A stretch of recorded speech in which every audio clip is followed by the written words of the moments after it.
नमस्कार विद्यार्थी मित्रांनो. मराठा विद्याप्रसारक समाजाचे KTH महाविद्यालय नाशिक मराठी विभागाच्या वतीने मी सर्वांचे स्वागत करतो. विषय आहे प्रकाशन व्यवहार आणि संपादन. आजचा अभ्यास घटक आहे ग्रंथ निर्मितीत ग्रंथ संपादकाचे स्थान. विद्यार्थी मित्रांनो, संपादक हा शब्द उच्चारला की सामान्यतः आपल्याला आठवते ते रोजचे वर्तमानपत्र आणि त्यातील संपादकीय पान. आपल्या मनात वृत्तपत्र आणि संपादक या शब्दांचा परस्पर समन्वय पक्का ठरलेला असतो.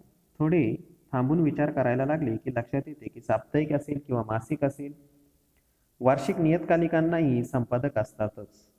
इतकेच नव्हे तर एखादी स्मरणिका असेल, एखादी गौरव ग्रंथ असेल, केव्हा तरी प्रकाशित होणाऱ्या प्रकाशनांना संपादक असतोच. त्याप्रमाणे शब्दकोश, संदर्भकोश, कथांच्या निबंधांची, लेखांची, कवितांची संकलने यांनाही संपादक हा असतोच.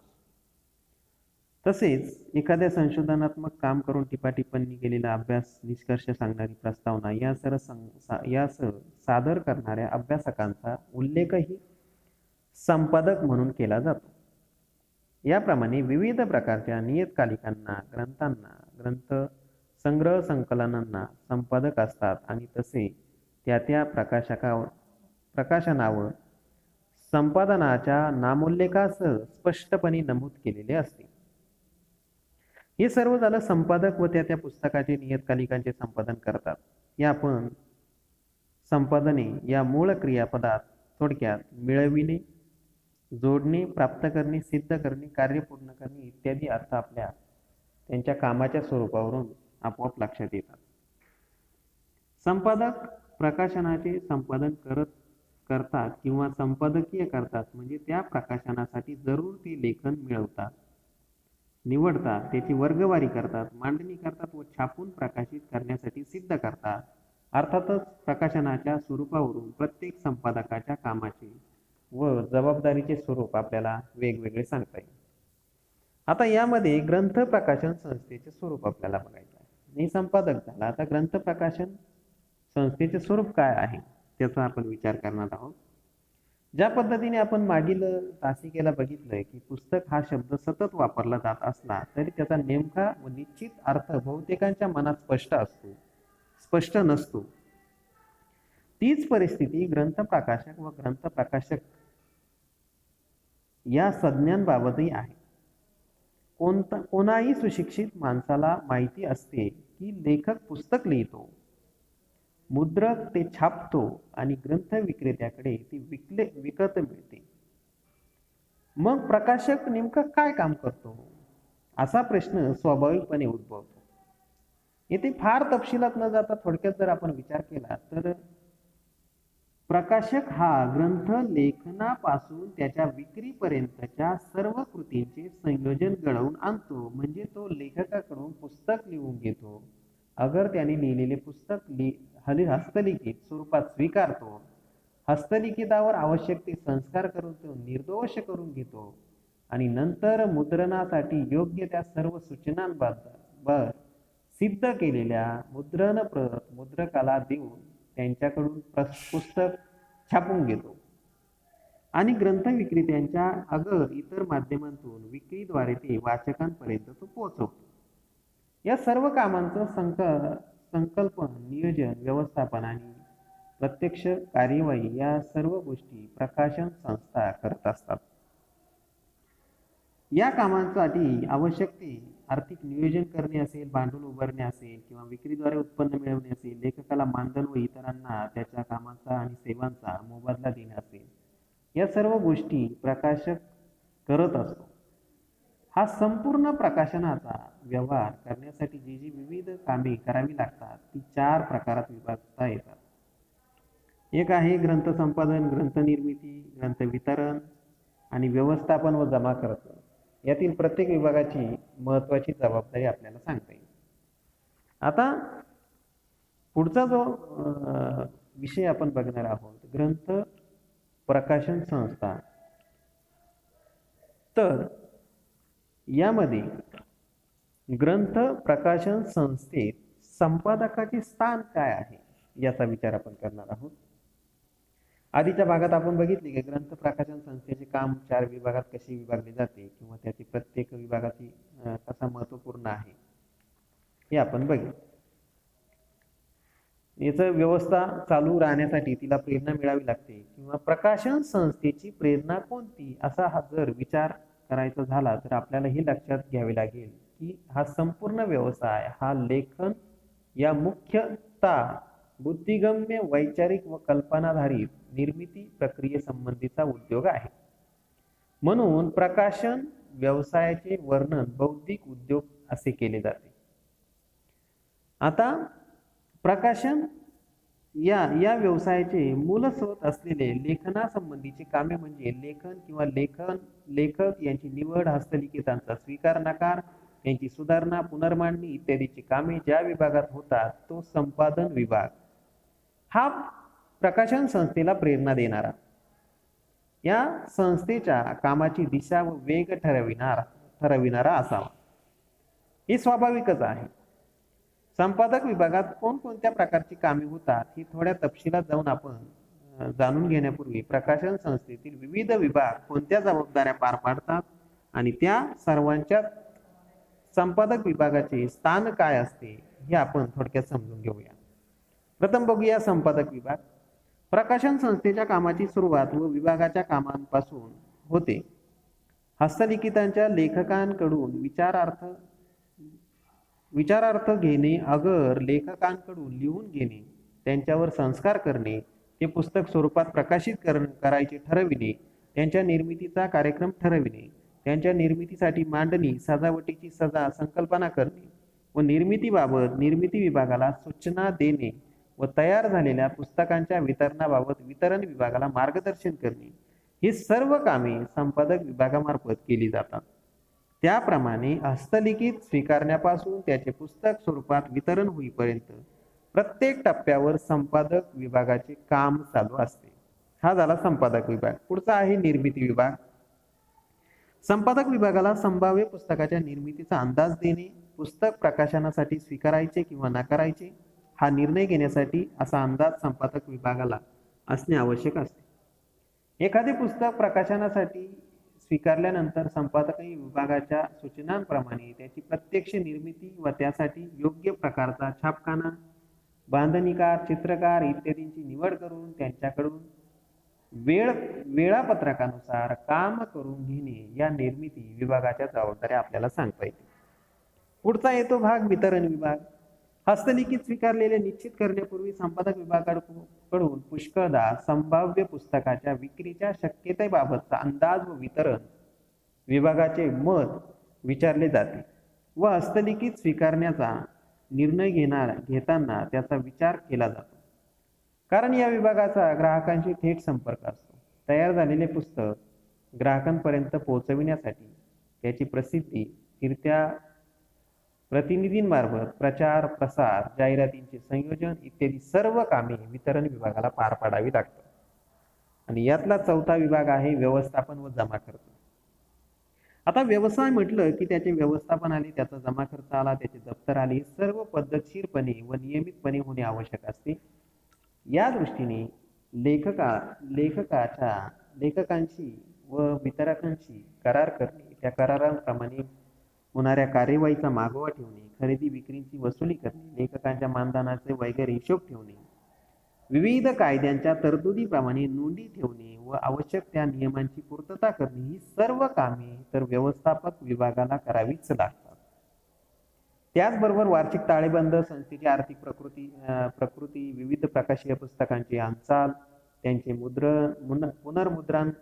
मुद्रकांची गरज इत्यादी माहिती संपादक विभागाला सातत्याने देणे हेही करणे आवश्यक आहे. या सर्व माहितींच्या आधारे संपादक विभाग पुढील प्रकाशन कार्यक्रम ठरवू शकेल व आवश्यक ते धीमेपणाने व जरूर तेव्हा वेगाने नव्या प्रकाशन प्रस्तावांचा विचार करू शकेल. प्रकाशन व्यवसायातील विविध विभागांच्या कामाची वरील ओझरत्या आढाव्यांवरून आपल्याला सहज लक्षात येईल असे प्रकाशन व्यवसायाच्या केंद्रस्थानी संपादक विभाग असतो आणि इतर सर्व विभागाकडून मिळणाऱ्या तपशीलवार माहितीच्या आधारे संपादक विभाग सर्व निर्णय घेत असतो. प्रत्येक विभागाचे काम व्यवसायाच्या निकोप वाढ होण्यासाठी आवश्यक असते आणि संपादक विभागाने इतर विभागाकडून मिळणारी माहिती नजरेआड करून निर्णय घेणे हे व्यवसायाच्या दृष्टीने घातक ठरू शकते. परंतु प्रत्यक्ष अंतिम निर्णय प्रक्रिया ही संपादक विभागातच होणे हे स्वाभाविकच व रास्त आपल्याला सांगता येईल. आता पुढचा जो भाग आला तो संपादकीय विभागाची काम. एखाद्या प्रकाशन संस्थेचं काम कसे चालते किंवा कसे चालावे आपण ते बघितलं. आता आपण संपादक विभागाच्या कामाचे स्वरूप थोडक्यात पाहणार आहोत. संपादक विभागाकडून कामाचा धावता उल्लेख केलेला आहे. तर संपादक विभागाला जी विविध कामे करावी लागतात आणि हस्तलिखितापासून छापील पुस्तकांच्या स्वरूपात ग्राहकांच्या हातात पडेपर्यंत ग्रंथांच्या वाटचालींच्या प्रत्येक टप्प्यांवर त्या जबाबदाऱ्या पार पाडाव्या लागतात. या सर्वांचा विचार पुढील आपल्याला 6 कलमात करता येईल. आता त्यातलं पहिलं जे कलम आहे वळण मिळविणे. प्रकाशन संस्थेचे स्वरूप हे प्रकाशन संस्थेमार्फत प्रकाशित केल्या जाणाऱ्या पुस्तकांवर ठरत असते. मौज आणि पॉप्युलर या संस्थांमार्फत दर्जेदार आणि ललित वाङ्मय प्रकाशित होते. चांगले ललित वाङ्मय प्रकाशित करताना इंग्लिशमधील गाजलेली पुस्तके मराठी वाचकांना उपलब्ध व्हावीत म्हणून त्यांनी त्यांची भाषांतरे असतील मराठीत प्रकाशित करून मेहता पब्लिशिंग हाऊसिंगने एक वेगळेपण प्रस्थापित केलेले आहे. निवडक आणि दर्जेदार अशी आधुनिक इतिहासासंबंधीची व विज्ञानासंबंधीची पुस्तके राजहंसने काढली आहेत. दर्जेदार बाल वाङ्मयासाठीही ज्योत्स्ना प्रकाशनचे नाव ठेवले आहे. जर उत्कृष्ट धार्मिक वाङ्मयासाठी ढवळे प्रकाशनाची यादी बघितली जाते. या प्रत्येक प्रकाशन संस्थेने आपला स्वतंत्र असा ठसा उमटवलेला असतो आणि जाणीवपूर्वक एक विशिष्ट प्रकारची पुस्तके प्रकाशनासाठी निवडून प्रकाशन संस्थेचे स्वरूप निश्चित करण्याचे काम संपादकीय विभाग करतो. यालाच प्रकाशनाचे वळण ठरविणे असे आपल्याला म्हणता येईल. दुसरा जो भाग आहे हस्तलिखितांची निवड. प्रकाशन संस्थेत सुस्थिर झाल्यानंतर अनेक लेखक आपली हस्तलिखिते संस्थेकडे विचारार्थ पाठवितात. सर्वच हस्तलिखिते संस्थेच्या वळणाशी जुळणारी असतात असे नाही. त्याप्रमाणे विषयानुसार संस्थेच्या वळणाशी जुळणारी हस्तलिखित प्रकाशित करण्याच्या लायकीची असतेच असे नाही. ही हस्तलिखिते ही संस्थेच्या वळणाशी जुळणारी नसतात. ती पूर्ण न वाचताही परत करता येतात. परंतु विषयानुसार संस्थेच्या यादीत समाविष्ट करता येईल असे प्रत्येक हस्तलिखित काळजीपूर्वक वाचून लेखकांची विषयांची जाण मांडणी शैली विधानांची विश्वासार्हता या सर्वांचा विचार करून लिखाण प्रसिद्ध करण्यास हरकत नाही. असे वाटल्यास संपादक ते विचारार्थ ठेवून घेतो आणि हस्तलिखित तितपतच बरे नसेल तर परत करतो. प्रकाशन संस्था नवीन असतात. हेच काम स्वतंत्रपणे आपणच संशोधन करत असलेल्या मंडळींच्या कामांचा मागोवा ठेवून त्यांच्याशी संपर्क साधून करावे लागते. पतित यश लेखकांच्या लिखाणांसाठी बरेच जण धडपडत असतात. परंतु विविध नियतकालिकांतून प्रसिद्ध होत असणाऱ्या लिखाणांवर लक्ष ठेवून आपल्याला पाहिजे त्या प्रकारच्या नवोदित व उमेदितांच्या लेखकांच्या संपर्कात राहणे उपयुक्त ठरते. पुढचा जो भाग येतो लेखकांची निवड.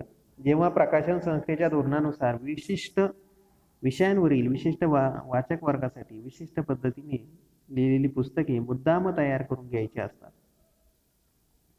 तेव्हा योग्य त्या प्रकारच्या लेखकांची निवड करावी लागते. उदाहरणार्थ एखाद्याने शेतकरी वर्गासाठी विविध प्रकारच्या पिकांच्या लागवडीची माहिती देणाऱ्या हस्तपुस्तकाची हँडबुकांची मालिका प्रसिद्ध करायचे ठरवले तर त्या प्रकारची तांत्रिक व शास्त्रीय जाण असलेल्या व हे विषय शास्त्रीय पद्धतीने परंतु सुबोध भाषेत व शेतकऱ्यांना प्रचलित असलेल्या शेतीच्या परिभाषेत लिहू शकणाऱ्या लेखकाशी संपर्क साधावा लागतो.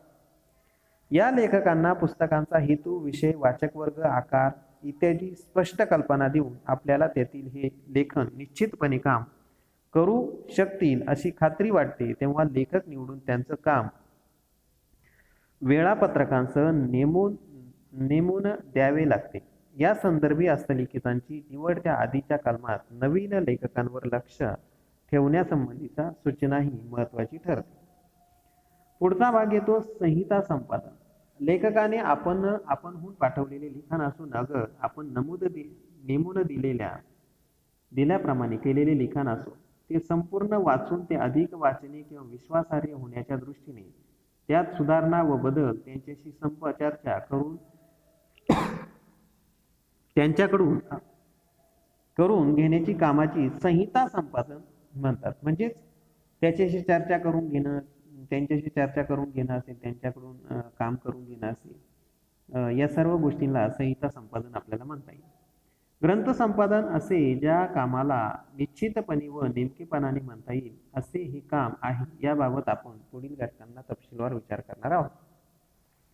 यानंतर असतो मांडणीचा विचार.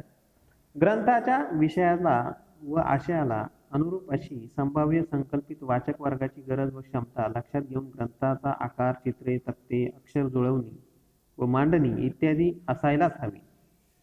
अगदी अलीकडेपर्यंत ही जबाबदारी सामान्यतः मुद्रकांवर सोडून दिलेली असे. परंतु मुद्रकांच्या मर्यादा लक्षात आल्यावर ग्रंथ मांडणी व सजावट स्वतंत्रपणे कलाकारांवर सोपविण्याची पद्धत रूढ होत आहे.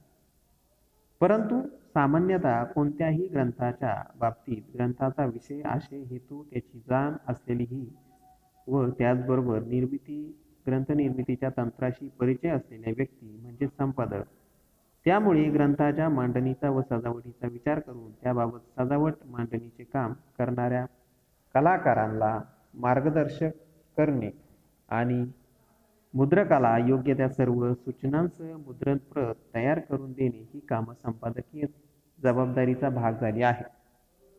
या बाबतीत प्राथमिक स्वरूपाची तांत्रिक माहिती आपण सुरुवातीला बघितलेली आहे. पुढचा भाग येतो विक्री विभागाला मार्गदर्शन. कोणत्याही ग्रंथ निर्मितीचा अंतिम उद्दिष्ट म्हणजे तो ग्रंथ व त्याद्वारे त्यात सादर केलेल्या साहित्य, मांडणीचा विचार, दिलेली माहिती यांचं संभाव्य वाचकांपर्यंत पोहोचविणे हाच असतो. ग्रंथाचे संभाव्य वाचक कोण कोण आहेत त्यांची जाण ग्रंथ संपादकाइतकीच कोणालाही असू शकत नाही. ग्रंथाचा विषय व आशय त्याचे नेमके भान संपादकाला असल्यामुळे त्याचा संभाव्य वाचक कोण असणार व त्याला कोठे हेरता येईल हे संपादक सांगून व सुचवू शकतो. त्याचप्रमाणे त्या पुस्तकातील प्रतिपादनाचे सार, त्या पुस्तकातील महत्त्वाची स्थळे व पुस्तकातील गुणवैशिष्ट्ये संपादक नेमकेपणाने सांगू शकतो. विक्री वितरण विभागाला ही सर्व माहिती मार्गदर्शक ठरते व आवश्यकही असते. प्रकाशन संस्थेतील संपादक विभागाच्या विविध कामांची सर्वसाधारण माहिती आपण येथे करून घेतली. मराठीतील व बऱ्याचशा प्रादेशिक भाषेतील बहुतांश प्रकाशन संस्था या अजूनही एक खाबी तंबू असल्यासारख्या असतात. एकच व्यक्ती कमी अधिक प्रमाणात चारही विभागाची जबाबदारी पेलवत असते. साहजिकच अशा संस्था संपादनाचे काम पुष्कळदा अत्यंत जुजबी पद्धतीने ओळखतात. प्रादेशिक भाषेतील ग्रंथ प्रकाशनातील ही एक मोठी आपल्याला जाणीवच प्रकाशन संपादक विभागाची अगर संपादक असलेली प्रकाशन गृहे गरजेप्रमाणे काही ग्रंथांसाठी बाहेरचे संपादकही नेमले जातात. अशा पद्धतीने या संपादकीय विभागाची काम. पुढचा आहे वृत्तपत्र संपादक व ग्रंथ संपादक. या घटकाच्या प्रास्ताविकात नमूद केल्याप्रमाणे संपादक व वर्तमानपत्र या दोन गोष्टींचा अनन्य संबंध सर्वसामान्य मनात अतूटपणे ठसलेला असतो. ग्रंथ संपादक हा एक वेगळा प्रकारचा संपादक आहे हे आतापर्यंत विवेचनावरून आपल्या लक्षात आले. तरी वृत्तपत्र संपादक व ग्रंथ संपादन यांच्या भूमिका व जबाबदाऱ्या तुलनेने स्पष्ट करणे आपल्याला श्रेयस्कर ठरेल. वर्तमानपत्रे ही केवळ बातम्या देणारे प्रकाशन नसतात. ती वर्तमानपत्रा इतकीच मत प्रतिपादन पत्रेही असतात आणि वृत्तपत्रातील प्रतिपादित मते ही संपादकाची मते असतात असे समजले जाते. बातम्यांनी इतकेच किंबहुना त्याहून अधिक महत्त्व संपादकीय पानावरील अग्रलेखाला त्यातून प्रतिपादिलेली मते व अभिव्यक्त होणारे संपादकाचे व्यक्तिमत्व यांना असते. वृत्तपत्राची प्रतिमा आणि प्रतिष्ठा या संपादकाच्या व्यक्तिमत्वाशी आणि वृत्तपत्राचे धोरण संपादकाच्या मताशी निगडीत असते. या सर्व मतांची आणि धोरणांची जबाबदारी ही व्यक्तीच्या वृत्तपत्र संपादकाची असते. म्हणूनच त्याचे नाव स्पष्टपणे नमूद केलेले असते व ते कायद्यानेही आवश्यक असते. या उलट ग्रंथसंपादक या प्रकाशन संस्थेचे वळण व धोरण ठरवत असला तरी तो स्वतः लेखक नसतो व संस्थेमार्फत प्रकाशित होणाऱ्या पुस्तकांच्या मते ही ज्या त्या लेखकांची असतात. लेखकांच्या ऋणनिर्देशात कदाचित केल्या जाणाऱ्या ओझरत्या उल्लेखाखेरीज त्याचे नाव ग्रंथाच्या श्रेय नामावलीत कधीच असत नाही आणि ते नसावे हे संकेत आहेत. त्याचे काम ग्रंथांची वाचनीय व विश्वासार्हता वाढविण्याच्या दृष्टिकोनातून कितीही महत्त्वाचे उपयुक्त असले तरी तो अनामिक असतो. पुस्तकातील मते व माहिती यांची त्याच्यावर कायदेशीर जबाबदारी नसते. त्यानंतर वृत्तपत्रातील संपादकीय पानाखेरीज इतर प्रसिद्ध होणाऱ्या मजकुरांबाबत सर्वसामान्य धोरणात्मक मार्गदर्शनाखेरीज संपादकाला त्याच्या तपशीलवार बघण्याचे कारण नसते, परंतु त्याची कायदेशीर जबाबदारी मात्र असते. या उलट ग्रंथसंपादकाला प्रत्येक पुस्तकाचा पूर्ण जबाबदारीने तपशीलवार विचार करावा लागतो, पण त्याच्यावर कायदेशीर जबाबदारी नसते. वृत्तपत्राचा संपादक हा मुख्यतः स्वतः लेखक असतो. ग्रंथसंपादक हा सामान्यतः इतर लेखकांच्या निर्मितीवर संस्कार करत असतो. वृत्तपत्र संपादकाला रोजच्या रोज कामाचा आणि बातम्यांच्या धुमचक्रीत तातडीने निर्णय घेऊन आपली जबाबदारी पार पाडावी लागते. या उलट ग्रंथसंपादकाचे काम हे धीमेपणाचे व दीर्घकालीन स्वरूपाचे असते. या दोन्ही प्रकारच्या संपादकांच्या कामाचा फरक हा मुख्यतः दोन संपादन माध्यमातून त्यांच्या उद्दिष्टांतील व प्रसिद्धीच्या कालावधीतील फरकांमुळे उद्भवतो. संपादक हा शब्द मात्र दोन्ही ठिकाणी वापरला जातो. म्हणजेच ग्रंथसंपादकाने आपले काम करताना आपल्या कामाच्या मर्यादा व स्वरूप दोन्ही लक्षात ठेवणे आवश्यक आपल्याला सांगता येईल. थोडक्यात आपण आजच्या या तासिकेला आपण ग्रंथ निर्मिती प्रक्रियेमध्ये ग्रंथ संपादकाचे स्थान काय आहे आणि त्याच्या जबाबदाऱ्या काय आहेत, ते कामे कशा पद्धतीने चालतात, या सर्व घटकांचा विचार केलेला आहे. इथे आपण थांबूया. धन्यवाद.